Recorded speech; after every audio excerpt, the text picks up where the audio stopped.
Modern horror games aren't that scary. In the last few years, we've seen a resurgence in the horror franchise, with countless sequels that dumb down the horror experience in an attempt to appeal to a wider audience, most commonly done by giving the player a gun, in an attempt to appeal to the massive first-person shooter market. But you and me, we're not a part of the wider audience. Our goal when playing horror isn't to have a good time. Our goal when playing horror is to push our mental fortitude to its limits, to see at which level of stress our competence cracks at, to see what we can go through and still manage to press on. And for this purpose, I can't think of a game more terrifying than Amnesia: The Dark Descent. This is a game I give my friends when they tell me that they're good with horror, only to watch them crumple in Discord. There's a reason this game was responsible for the launch of numerous YouTube careers, and that reason is simply that we find it entertaining to watch another person getting frightened. I fucking ran into it. There was no game like it out at the time, and while other scary games focused on cheap jump scares, Amnesia didn't. It terrified its players through ingenious gameplay elements, leading players into a hypersensitive state where one small push can send them over the edge and make them whimper and scream. Cinnamon Toast Ken, PewDiePie, Markiplier, all YouTubers who have had their careers kickstarted by their reactions to this very game, and likely even the reason that you clicked on this video due to the memories you have of watching a Let's Play of it. But it's not 2010 anymore. I'm not 8 years old, and I suspect that you aren't either. So let's go through what made Amnesia so terrifying, and what the actual story turned out to be. It's 1839. You are Daniel, waking up in a castle called Brennenburg Castle. All you remember is your name, your home, and the fact that you're being pursued. Your memories have been shattered by an amnesia potion. You find a note written by your former self, giving us our goal for the entirety of the game. Kill a man named Alexander in a room called the Inner Sanctum. Younger Daniel also leaves us a warning. A so-called living nightmare is chasing us. With this goal in mind, we make our way towards the innards of the castle. This is where we notice Amnesia's main and most powerful gameplay element: sound design. Throughout the game, we hear various hallucinations mocking the player. Footsteps in the other room, pianos being played in the distance, and doors being blown open by wind, all tricking the player into thinking that they're in danger, when in reality, not a single enemy actually spawns for the first hour of gameplay. In this first hour, we learn how to manage our health and our sanity, both needing to be addressed before they cause the player's death. Your health is displayed as a heart left of the inventory screen. This heart shrivels up and looks more and more rotten with every loss of HP. The player can also hover their mouse over the heart to gain further insight into how close they are to death. The first stage is full health, with a description of all is good. The second stage is 4/5 of your health, being described as a few cuts and bruises. The third stage is half health, a wound bleeding quite badly, and the fourth is near death, stating that Daniel is barely conscious. Your sanity drains in a similar manner. Full sanity will display as crystal clear, lowered sanity as a slight headache, low sanity as head is pounding and hands are shaking, and insanity simply displaying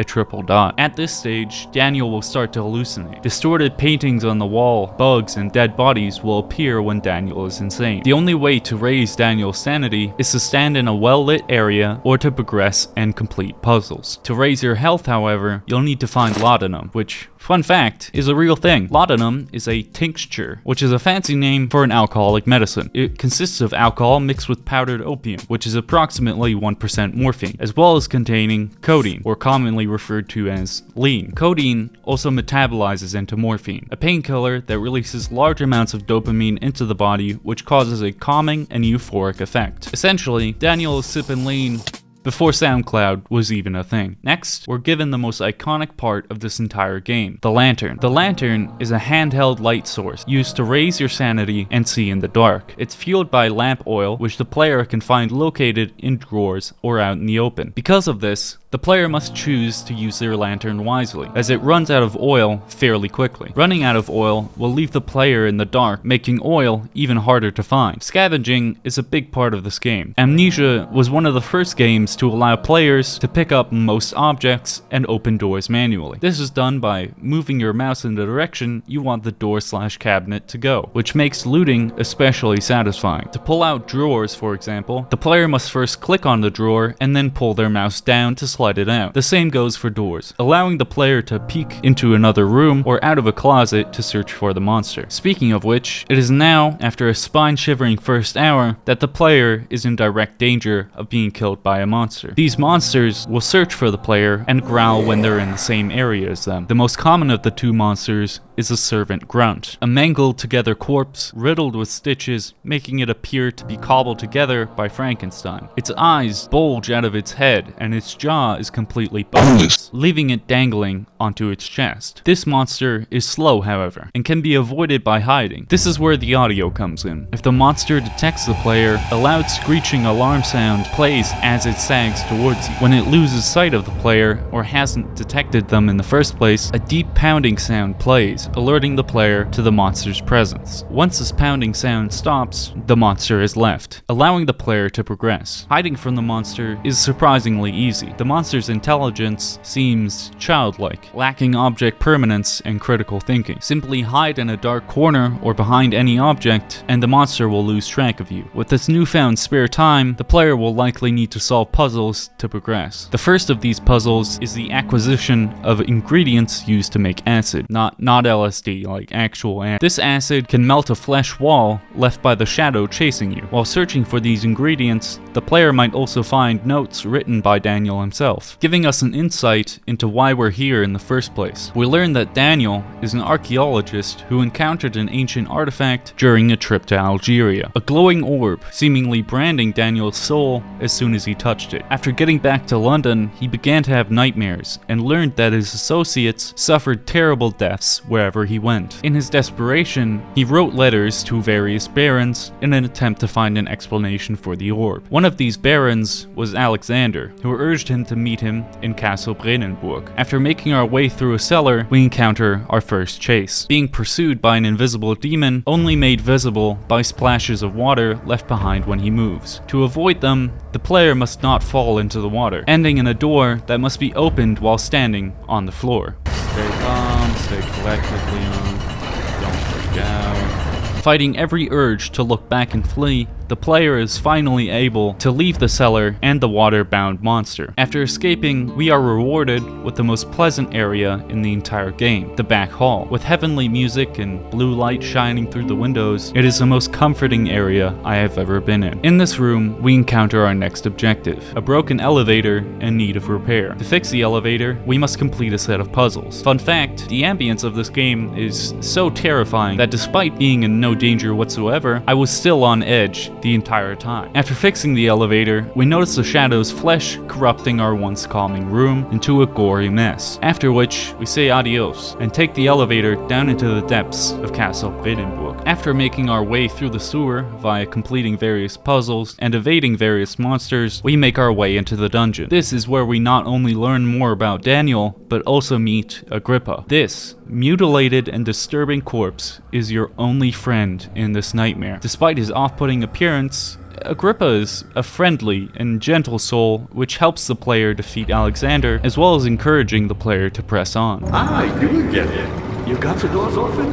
Good going. I knew you could do it. Due to his shackle-bound body, Agrippa must first be given a potion to keep him alive. This potion must be distilled by the player after finding all necessary ingredients, no matter how terrifying their location may be. The goal of the player at this point is to open an entrance into the inner sanctum. This is done by collecting various pieces of the orb brought by Daniel and assembling them near the entrance. To collect these orb pieces, however, Daniel must head into various torture chambers, leading to Daniel remembering what he tried to forget with the amnesia potion. Daniel is not an innocent man, as Alexander had manipulated him into sacrificing other people by killing them in order to appease the shadow hunting Daniel. First, they started killing prisoners held in the dungeon, murderers, rapists, and arsonists, all tortured to death in grisly death traps. But then, they ran out of prisoners. Daniel, fearing for his life, agreed to do something with Alexander that he could not forgive himself for. They kidnapped an innocent farming family and sacrificed them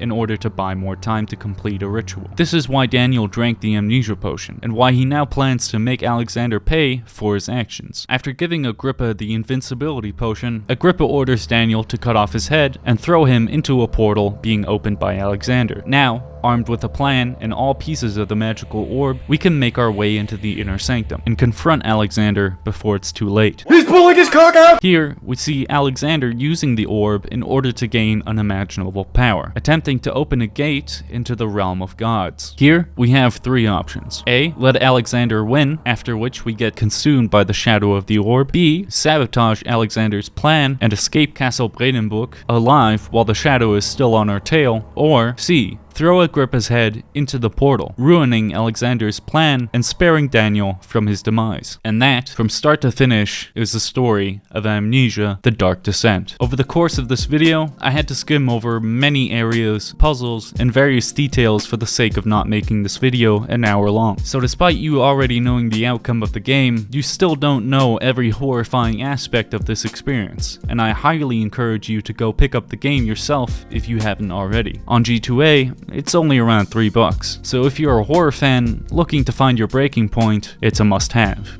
Thanks for watching.